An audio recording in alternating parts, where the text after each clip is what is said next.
राजा का कहानी है।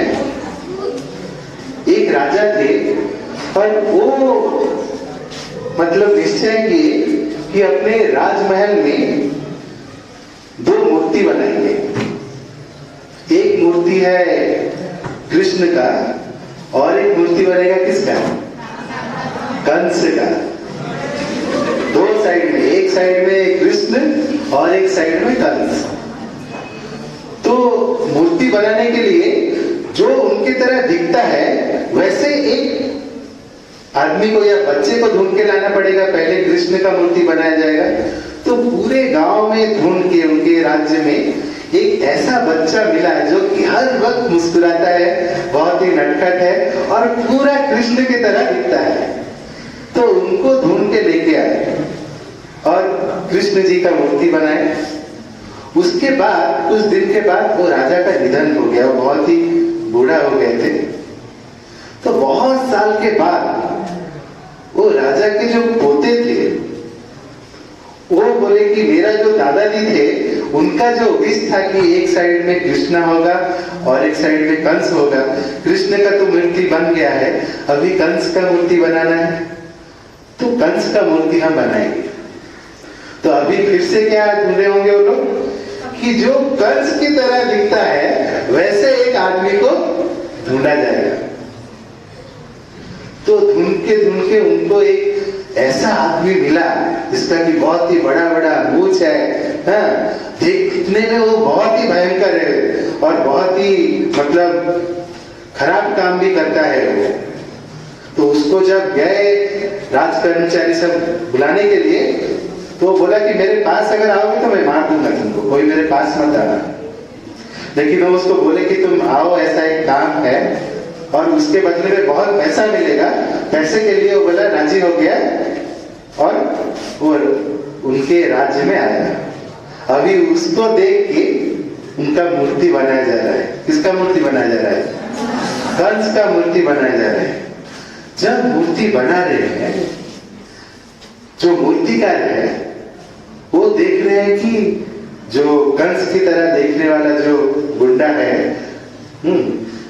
तो वो रो रहा है,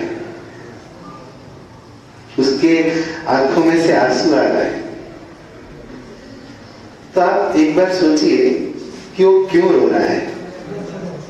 कोई बोल सकते हैं, हाथ ऊपर कीजिए, बोलिए।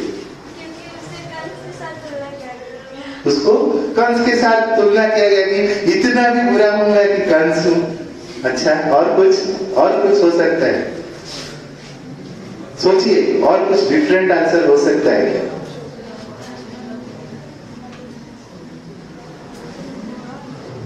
उसको मूर्तिकार पूछे कि तुम क्यों रो रहे हो? वो बोला कि मैं जब छोटा था, मैं पहले भी यहाँ पर आ चुका हूँ। मैं जब बचपन में छोटा था मुझको यहाँ पर बुलाया गया था कृष्ण का मूर्ति बनाने के लिए। कृष्ण का मूर्ति बनाने के लिए जो छोटा बच्चा पूरे देश भर में ढूंढ के लाया गया था वो मैं ही। और आज मैं ऐसा खराब काम किया हूँ, ऐसा आतंक भरा काम में किया हूँ। देखिए, कृष्ण से मैं आज कंस के मूर्ति के लिए मुझको बनाया गया है।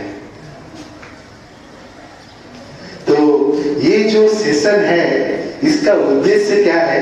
क्योंकि हमारे सबके अंदर अभी वो छोटा कृष्ण है, लेकिन हमारे पास वो चॉइस है कि हम वही कृष्ण को बरकरार रखेंगे अपने लाइफ में या कंस की तरह जीवन जिएंगे। तो वो प्रेरणा हमको देते हैं हमारे अंदर जो कृष्ण है, जो भगवान है। हमारे अंदर जो हमारे ट्रू फ्रेंड है वो है भगवान। वो हर वक्त हमारे साथ है, उनका प्रेजेंस हमारे अंदर है, इसीलिए हम लोग जहां पर हैं इतने अच्छे से हैं। तो हमारे लाइफ में हम उनको कब ढूंढते हैं? अगर आपको पूछा जाए कि भगवान का जरूरत हम लोग को लाइफ में कब होता है, खास करके स्टूडेंट लोगों को कब होता है? जब कल एग्जाम है। कितना भगवान याद आते हैं कि देखो मैं साल भर पढ़ाई नहीं किया, ये मुझको पता है, आपको भी पता है भगवान। लेकिन आप सुपर पावर है आपके पास, तो आप तो मिराकिल कर सकते हो, तो सारा मिराकिल मेरा मार्ग बढ़ाने में आप करो, तभी जाके मैं मानूंगा कि आप भगवान हो और आप मेरे सही मित्र हो। ऐसे करके हम लोग भगवान के साथ रिश्ता जोड़े हैं कि भगवान क्यों है कि हमारा जो जो विशेष होगा, हमारा जो जो डिमांड होगा, उसको वो फुलफिल करेंगे। अगर वो कर देते हैं तो कितने अच्छे हैं, अगर वो नहीं करते हैं तो मेरे साथ ही सारा उनका दुश्मनी है। हाँ, सबको हेल्प करते हैं, लेकिन मेरे ही साथ वो कभी हेल्प नहीं करते, तो मैं क्यों उनको मानूं, क्यों उनको फॉलो करूं। ऐसे ही करके हम लोग भगवान के साथ सिर्फ बिजनेस करने के टाइप का जैसा रिलेशन है, आज तक वैसे ही किए। और हम लोग देखते हैं हमारे बड़े भी वैसे ही करते हैं कि क्या करते हैं, अगर मेरा बेटा या बेटी पास कर गया तो मैं आपको 100 नारियल लगाऊंगा, चढ़ाऊंगा। जैसे कि भगवान जो इतना बड़ा सृष्टि तैयार किए, उनके पास सिर्फ नारियल ही नहीं था, जो कि वो आदमी मतलब इंसान लोग को दिए कि नारियल रखोगे और जब भी जरूरत पड़ेगा आप उसको ब्लैकमेल कर सकते हो भगवान को, वो मान जाएंगे ना। नारियल नहीं है, नारियल के लिए वो तड़प रहे हैं, अगर हम लोग नारियल देंगे तभी जाके उनका गुजारा होगा। यही सोचते हैं हम लोग, लेकिन हम लोग जानते हैं कि भगवान के पास हम लोग नारियल क्यों देते हैं। वो एक सिंबलिक है। नारियल बाहर से कैसा है, सख्त है, अगर उसको तोड़ देते हैं तो कितना मधुर होता है इसका। ऐसे ही हमारा जो अहंकार है वो कितना सख्त है।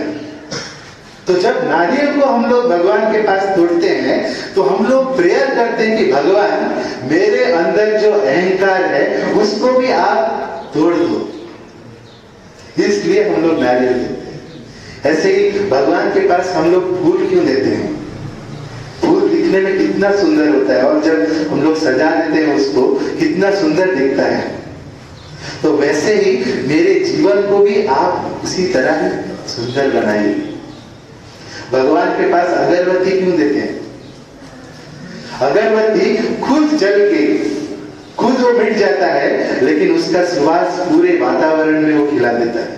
ऐसे हम भी आज हैं कल नहीं रहेंगे, लेकिन हम लोग ऐसा कर्म करेंगे कि उसका महक, हम लोग नहीं रहेंगे फिर भी उसका महक रहेगा। वही एस्पिरेशन के साथ, वही प्रेयर के साथ हम लोग भगवान को अगरबत्ती देते हैं। तो भगवान का जरूरत सिर्फ हम लोग का जो छोटा छोटा डिमांड है उसको फिलअप करने के लिए नहीं है, मुझको ये दे दो, मुझको वो दे दो।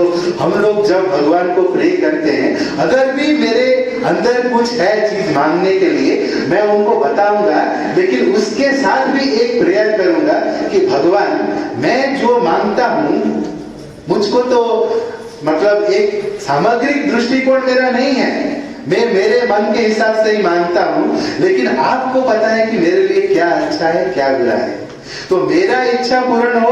हम लोग ऐसे मांगते हैं, लेकिन भगवान के पास जब हम लोग प्रे करेंगे, उनको यही प्रे करना चाहिए कि भगवान आपका इच्छा पूर्ण हो। मेरा इच्छा आपके इच्छा के पास कुछ भी नहीं है, मैं जो मांगता हूँ वो तो छोटा चीज है, आप अगर जो देते हैं वो कितना बड़ा चीज होता है। जैसे एक बार एक बच्चा अपने माताजी के पास साथ जा रहा था, और जैसे आपके यहाँ पर पुचका का दुकान है, वैसे उसको चॉकलेट अच्छा लगता था। तो वो क्या देखा कि उसका फेवरेट चॉकलेट एक दुकान में है, एक ग्लास जार के अंदर है। तो वो अपने माताजी को बोला कि मैं चॉकलेट लूंगा। उनकी मम्मी बोल रहे हैं कि मैं तो अभी पैसा नहीं लेके आया हूँ, मैं घर से पैसा लेके आता हूँ, उसके बाद चॉकलेट लेना। वो बोला कि चॉकलेट नहीं लूंगा तो मैं यहाँ से हिलूंगा ही नहीं, वहीं पर ही रोने लगा। तो ये जो दृश्य है वो दुकानदार देख रहे थे कि चॉकलेट के लिए रो रहा है, तो उनके हृदय में दया आया। तो वो बच्चे को बुलाए और जो मतलब ग्लास के कंटेनर में चॉकलेट था, बॉटल में, उसको ढक्कन खोल के उसको बॉटल दिखा दिए कि ले अभी चॉकलेट। अगर हम उस बच्चे के जगह पर होते तो क्या करते?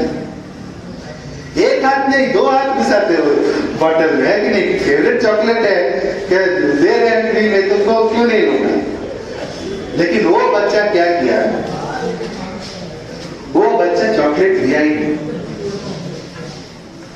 जब उसको मतलब उसकी मम्मी भी बोले कि चॉकलेट ले, फिर भी नहीं ले रहा है। फिर वो दुकानदार वो क्या किए कि चॉकलेट नहीं ले रहा है, शर्मा रहा है, ऐसा सोच के वो अपने हाथों से वो बॉटल में हाथ घुसा के जितना भी चॉकलेट आया उसके बैग में डाल दिया। अभी बच्चा खुश होके घर जा रहा है। तो रास्ते में उसकी माताजी पूछ रही है कि तू तो इतना रो रहा था चॉकलेट खाऊंगा चॉकलेट खाऊंगा, जब तुझको फ्री में चॉकलेट लिए देने दिए तुझको, तो लिया क्यों नहीं? तो वो अपने माताजी को बोल रहा है कि तुम इतना बड़ी हो गई हो, लेकिन तुमको अकल वकल कुछ नहीं। क्या अकल वकल नहीं है ना? देखो, मैं अगर चॉकलेट लेता, मेरा कितना सा हाथ है, कितना चॉकलेट आता। वो अंकल जी जब दिए चॉकलेट तो उनका कितना बड़ा हाथ है, एक ही बार में कितना चॉकलेट आ गया। तो वैसा ही बड़ा हाथ है भगवान का।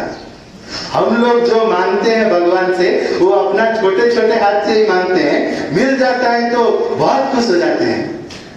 लेकिन अगर हम लोग वेट करते रहेंगे कि भगवान आपका की जो इच्छा है वही पूर्ण हो, आप मेरे जीवन में सुख हो या दुख हो, आपका अगर प्रेजेंस मेरे लाइफ में है तो वही मेरे लिए सब कुछ है। हम लोग भगवान से पैसा के लिए, जॉब के लिए, उनका शक्ति के लिए उनको प्रे करते हैं। जैसे जब पूछा गया था दुर्योधन को और अर्जुन को, एक साइड में पूछे कि भगवान तुमको मेरा नारायणी सेना चाहिए या कृष्ण चाहिए जो कि युद्ध नहीं करेगा, एक सारथी बनेगा। दुर्योधन बोला मैं क्या इतना बेवकूफ हूं, मेरे पास का सारथी का अभाव है, आपको लेके मैं क्या करूंगा, लड़ाई नहीं करेंगे तो मेरा कोई काम का नहीं, मैं नारायणी सेना लूंगा। लेकिन अर्जुन क्या बोले भगवान जहां पर आप हो वहीं पर ही आपका शक्ति है। और अंत में विजय किसका हुआ? अर्जुन का हुआ, पांडवों का हुआ, क्योंकि भगवान उनके साथ है। तो चाहे मुश्किलें जितने भी बड़ा हो, हम लोग के लाइफ में अगर कभी डिफिकल्टीज आता है, हम लोग भगवान को क्या प्रे करते हैं कि भगवान आप एक सुपरमैन की तरह आओ हेलीकॉप्टर में और हमको ये जो मुश्किल है वहां से पार करके ले जाओ। जैसे फिल्मों में दिखाया जाता है, हीरो आता है, पूरा उसको वहां से लेके चला जाता है। मुश्किलें हमारे जीवन में आए ही नहीं, हम ऐसे ही भगवान को प्रे करते हैं। लेकिन माता जी क्या बोलते हैं पता है कि मैं ऐसी माता नहीं हूं कि अगर आप डूब रहे होगे तो मैं ऊपर से एक रस्सी डालूंगी और आपको पानी से उठा के ले जाऊंगी। मैं ऐसे माता नहीं हूं। मैं कैसी माता हूं कि अगर आप डूब रहे होगे तो मैं आपके साथ डूबूंगी। हम सोचेंगे मैं तो खुद डूब रहा हूं, आप आके क्यों डूबोगे मेरे साथ? वो बोल रही है माता जी, तुम डूबोगे क्योंकि तुमको डूबने का एक्सपीरियंस चाहिए। अगर आपको स्विमिंग सीखना है तो आप क्या स्विमिंग का वीडियो देख के या पानी से अलग ऊपर खड़ा होके स्विमिंग सीख सकते हैं? आपको पानी के अंदर उतरना पड़ेगा। चाहे कितने बार आप पानी के अंदर डूब जाएंगे, लेकिन वही डूबते डूबते ही आप स्विमिंग करना सीखते हैं। तो एक्सपीरियंस हमको डिफिकल्टीज के अंदर ही जो अपॉर्चुनिटी है, हर डिफिकल्टी के अंदर एक अपॉर्चुनिटी होता है, एक लर्निंग रहता है, इसीलिए वो हमारे लाइफ में आता है। अगर कोई प्रॉब्लम आया है हमारे लाइफ में तो उसको सॉल्व करने के लिए भगवान हमको सामर्थ्य भी दिए हैं। लेकिन हम अगर सिर्फ कंप्लेन करते रहेंगे कि ये डिफिकल्टी, इतना दुर्भाग्य है, तो वो अपॉर्चुनिटी को भी हम लोग लात मार देते हैं। वो ना करके अगर हम लोग भगवान को प्रे करेंगे, उनका प्रेजेंस को हमारे साथ फील करेंगे कि वो हमारे साथ हैं, तो डिफिकल्टीज भी ज्यादा देर तक टिक नहीं पाएगा। जैसे क्या हुआ था, एक बार एक पेंटिंग का कंपटीशन हुआ था, बहुत सारे आर्टिस्ट आए थे और उन पेंटिंग का थीम था पीस। तो बहुत जन बहुत अच्छा अच्छा पेंटिंग बनाए थे, कोई समंदर का पेंटिंग बनाया था, कोई जंगल का पेंटिंग बनाया था, कोई आकाश का पेंटिंग बनाया था जहां पर कि चिड़िया वगैरह उड़ रहे हैं, बहुत ही पीसफुल पेंटिंग बनाया था। उसमें से एक जन का पेंटिंग देख के सभी हंसने लगे कि ये कहाँ आ गया है, कौन सा पेंटिंग लेके आया है। वो पेंटिंग में क्या था पता है, बहुत जोर से मतलब सूर्य का किरण है, पूरे जगह पर सुखाई है, मतलब सब जो भूमि है वो फट गया है, पानी का एक भी बूंद नहीं है, और उसमें एक पेड़ है और वो पेड़ में कोई पत्ता भी नहीं है। वो पीस के लिए वो पेंटिंग बना के लेके आया है। और पता है किसको फर्स्ट प्राइज मिला? उसी पेंटिंग को ही फर्स्ट प्राइज मिला। जब पूछा गया कि ये आप इसको कैसे फर्स्ट प्राइज दिए, ये कहां से पीस इसमें आपको दिखाई दे रहा है, इतना जोर से धूप हो रहा है, पेड़ में पत्ता नहीं है, कहीं एक पानी का ड्रॉप भी नहीं है, आपको यहाँ पर पीस कहां पर नजर आए? जब जज को पूछा गया, वो बोले कि आप ध्यान से देखो, वो जो पेड़ है, वो पेड़ में एक चिड़िया अपना मतलब नेस्ट बनाई है और वहां पर रह के इतना मुश्किल के अंदर भी वो कितना शांति से वहां पर रह के गाना गा रही। तो पीस का डेफिनेशन ये नहीं है कि हमारे लाइफ में कभी प्रॉब्लम ही नहीं आएगा। पीस का डेफिनेशन यही है, चाहे कितना भी प्रॉब्लम आ जाए, हम लोग स्थिर रहेंगे अगर भगवान का प्रेजेंस हमारे साथ है। अगर भगवान का प्रेजेंस हम अपने साथ रख पाएंगे, तभी जाके वो शांति आ पाएगा, तभी जाके हमारे जीवन में हमको सही दिशा मिल पाएगा। तो यही सही समय है आपको चुनने के लिए। आप सोच रहे हो कि भगवान के बारे में अभी हम लोग को क्यों बताया जा रहा है? ये बात तो सब हमारे दादा दादियों को बताना चाहिए। उनको मतलब कितना टाइम मिलता है भगवान के बारे में चर्चा करने के लिए। अरे यही सही समय है। आप बोलिए,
A border sovereign is the occult force, a magic porch of entry glimmering, quivered in a penumbra of screened light, a court of the mystical traffic of the world, a balcony and miraculous facade.